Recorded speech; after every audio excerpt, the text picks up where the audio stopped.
What's up, beer lovers and future beer lovers? This is Alice from Beer Licking Good. I'm a certified beer sommelier from Munich, Germany, and today I'm going to talk about how I came from hating beer to loving beer, to being very passionate about beer, and to developing this deep desire to teach the world and all the other people who don't love beer how they can also become beer lovers. As I'm going to talk a bit about my origins, I chose for today's episode to drink an Emma wheat beer. This is an old type of wheat and it's not very used today in brewing beer, but this is a local brewery that makes organic beer, and I had this beer once. I really liked it then, but it was during a beer festival, so I don't really remember the taste anymore. I might have had a few beers when I got to taste it.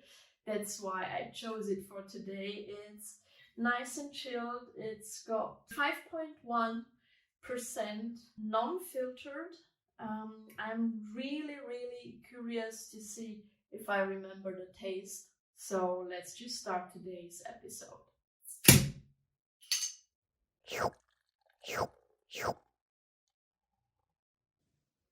So let's dive in. My first memory of beer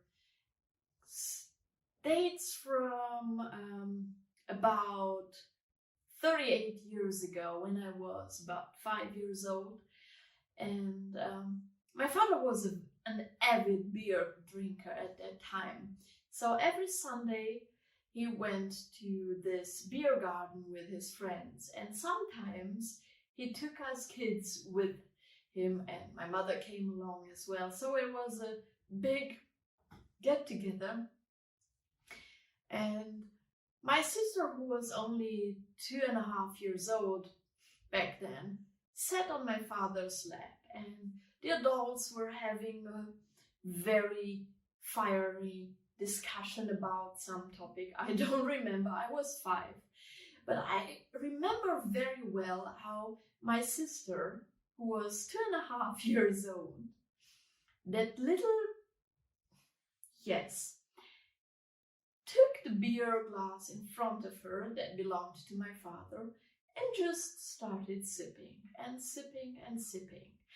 And I looked at her and I thought, this little girl probably thought of another word, but I didn't know that many nasty words back then when I was 5 years old.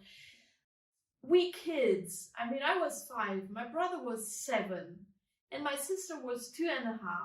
My brother and I coveted this yellow golden drink that all these grown-ups were having. Of course, it was something that grown-ups could drink and we couldn't.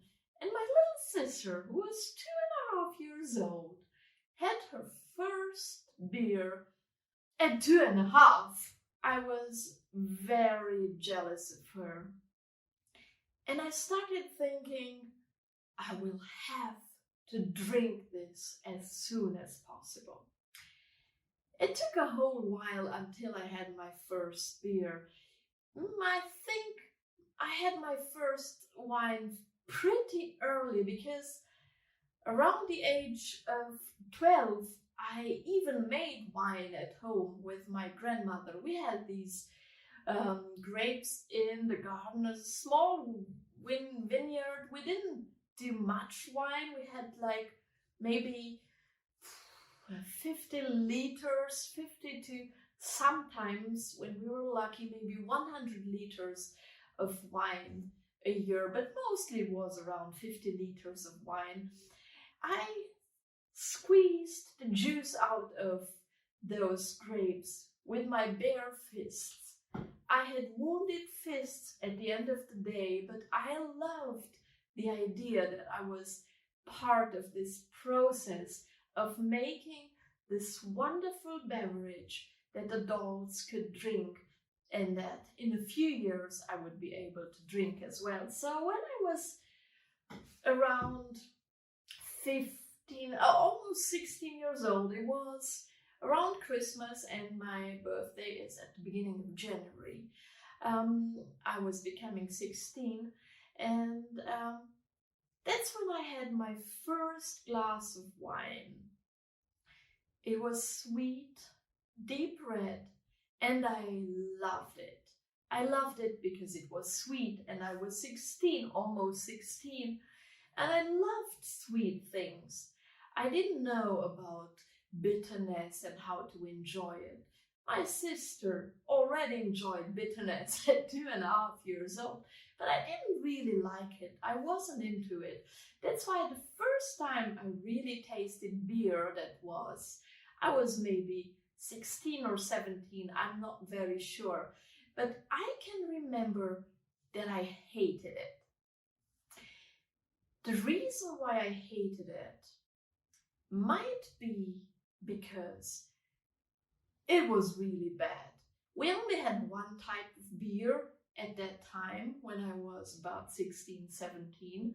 In my hometown, we only have this type of beer, at least none that we could afford. So this was the only beer that we could afford. Timișoara it was called. I come from Timișoara, from Romania.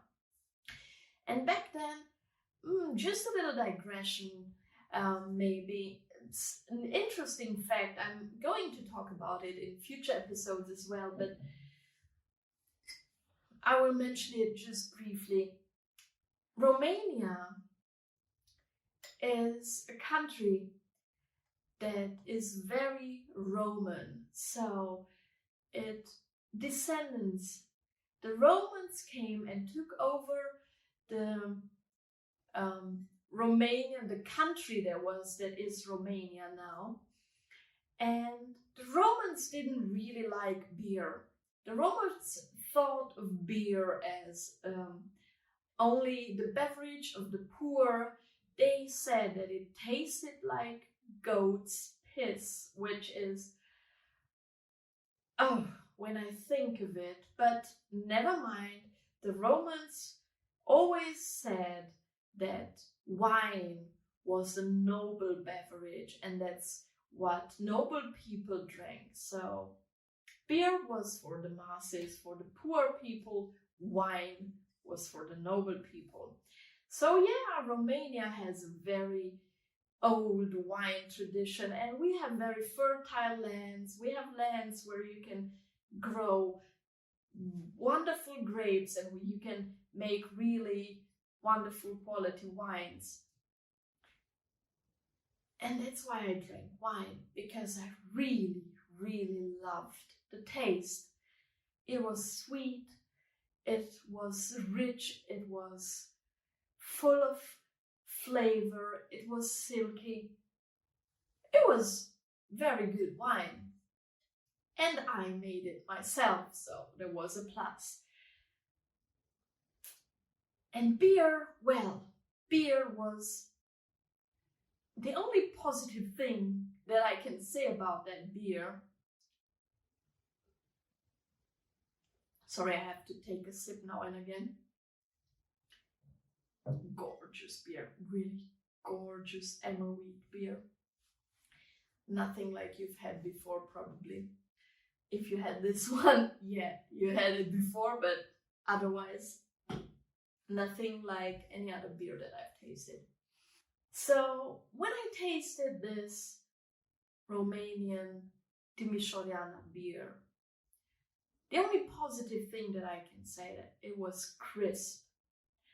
It was very crisp, which actually for me it's more of a negative thing. I love crispiness in beer if it is accompanied by certain aromas, by certain flavors as well, and by certain textures in the second or third sip. I need a certain variety in textures when I drink a beer. But this beer, this was just plain and simple, bitter, bitter, bitter, and watery.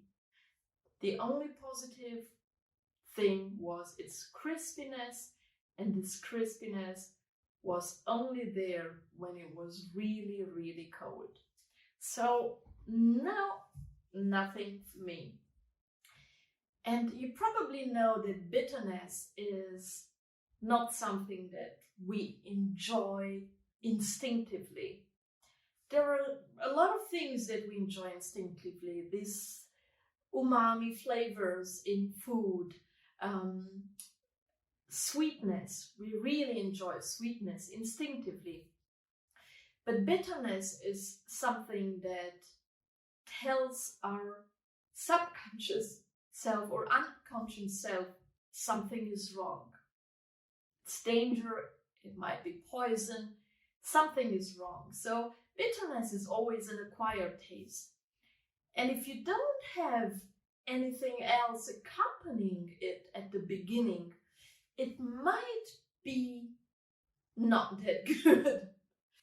So this was my first encounter with Romanian beer, and it was a bad one. So I hated beer.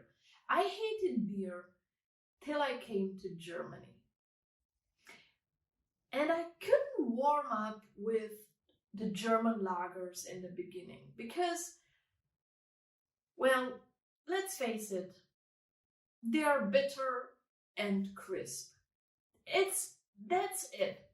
I mean, the Munich Helles, it's probably the most famous beer there is around Munich. But also, well, it probably gets beaten by Oktoberfest beer, which is a bit stronger. It's a lager, so same thing, but just in strong. Maybe a bit of aroma. Okay, I digress again. I really, really didn't enjoy Bavarian beer at the beginning. But it was the only thing that you could get at parties. I came to Germany about 20 years ago as a student, and student parties, you had a glass of wine, you had to pay like €3 for a glass of wine. That's like $4 or something. But you only had to pay €1 for a bottle of beer. It's a no-brainer, right? You take a bottle of beer instead of a glass of wine. I didn't take a bottle of beer. I decided to go with water and drink one glass of wine the whole evening. Wasn't that fun as for the other students? But I just couldn't bear the taste until I drank my first Hefeweizen as the Bavarian wheat beer, which is slightly less bitter. No, it's really less bitter than your lager, and it's really yeasty. It has a completely different texture. That was the first time that I thought, wow, this is beer, and I really, really like it. It had creaminess, it had silkiness. The head was longer in a glass, the texture was denser, but it was just completely different. It tasted exactly the way that I liked something to taste. Different textures coming together, different flavors, wheatiness, breadiness, yeastiness, maltiness, sweetness, a bit of bitterness, everything coming together and having a really intense, harmonious product. That was when my beer journey actually began.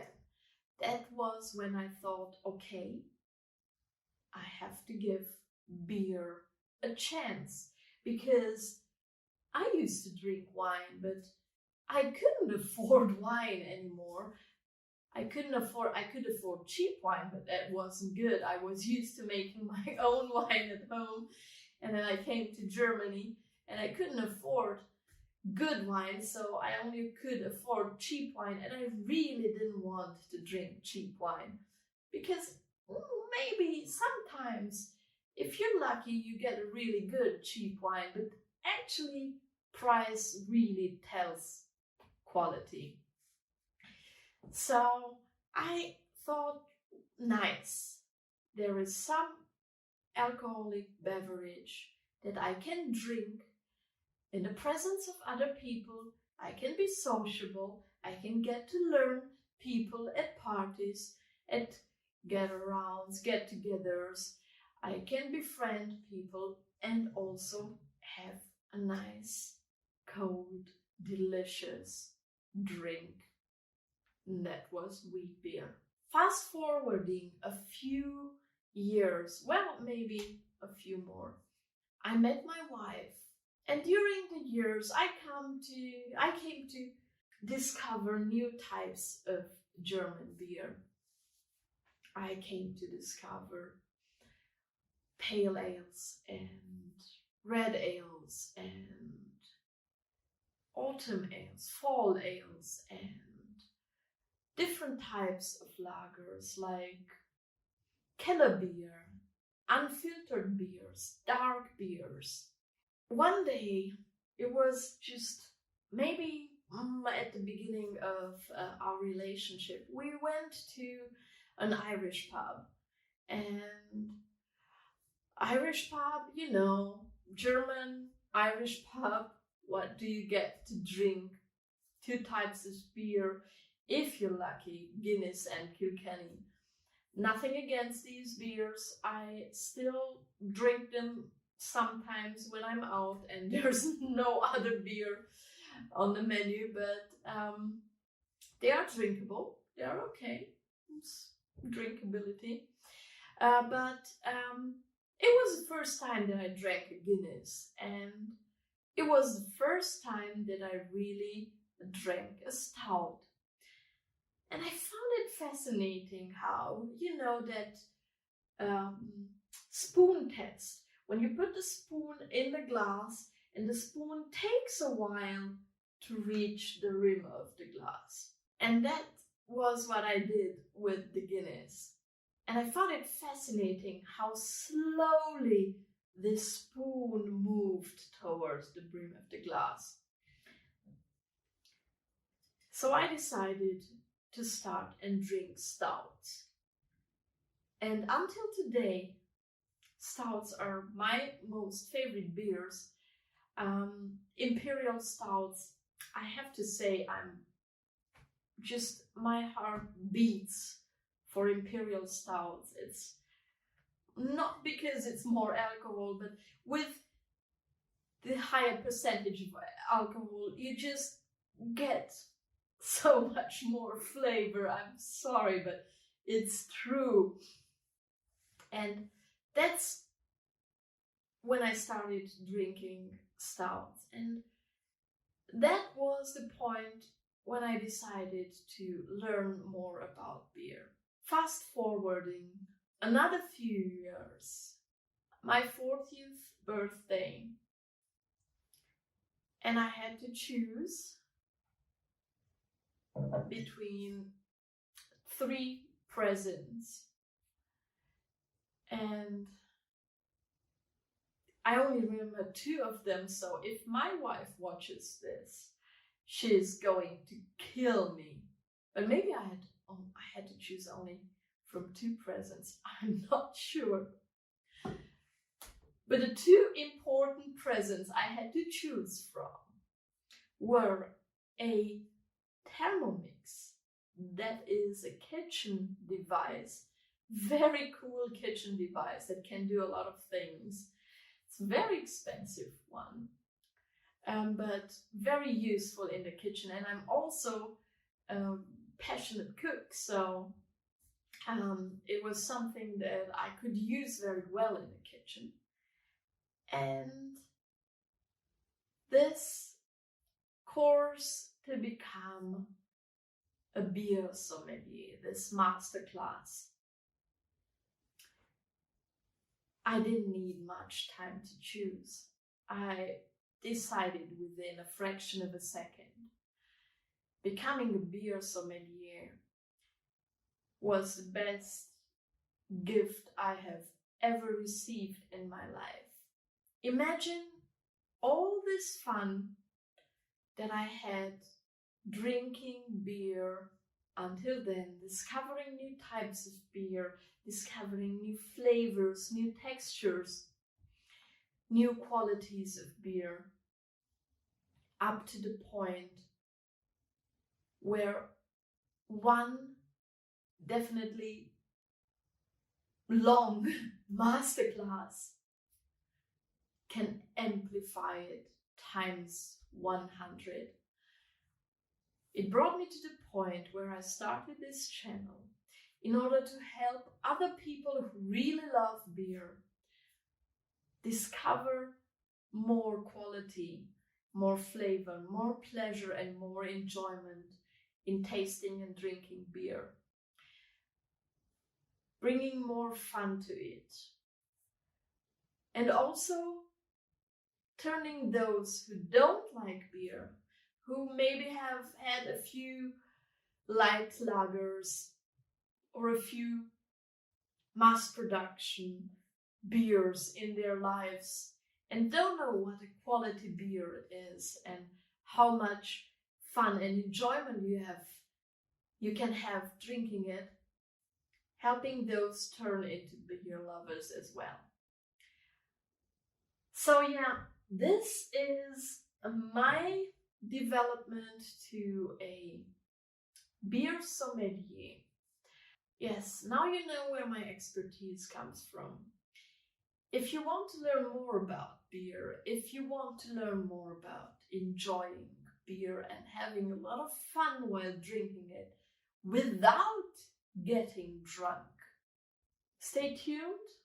If you liked this episode and if you liked me babbling about how I became a beer lover and a passionate beer lover altogether, then please subscribe this channel, hit that notification bell, and see you next week. Cheers.